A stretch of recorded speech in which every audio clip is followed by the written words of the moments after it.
Hotshot's looked at a movie. Ladies in Lavender is a pleasant little film about a handsome young stranger who comes into the lives of two elderly English women who live on the coast of Cornwall. The women are sisters, played by Judi Dench and Maggie Smith, which is reason enough to see this film of very little plot.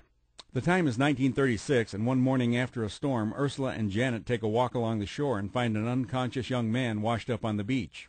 They take him in, set him up in their spare bedroom, and because he has a broken ankle, wait on him hand and foot. The man doesn't speak English, but he can speak German, and eventually they learn that his name is Andrea Marowski and that he's from Poland. Janet is a widow, and Andrea brings out the motherly instincts in her, whereas Ursula has never been married, and she begins to have quite different feelings toward Andrea.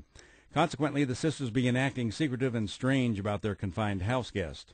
Through a series of events, we learn that Andrea is a gifted violinist, but the biggest plot twist comes when an attractive young foreign woman named Olga Danilov notices Andrea and begins to take an interest in him and his musical abilities.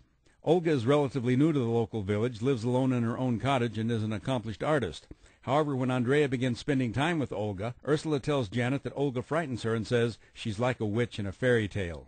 The local doctor has feelings toward Olga, and when he notices Olga and Andrea together quite frequently, he begins spying on Olga, but after he hears them speak German to one another, he does something foolish, although considering the times and the political situation in Europe, perfectly understandable.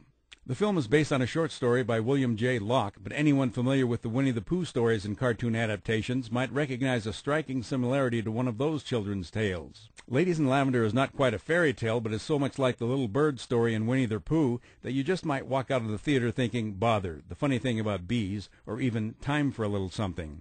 I'm Dan Culverson, and this is Hot Shot.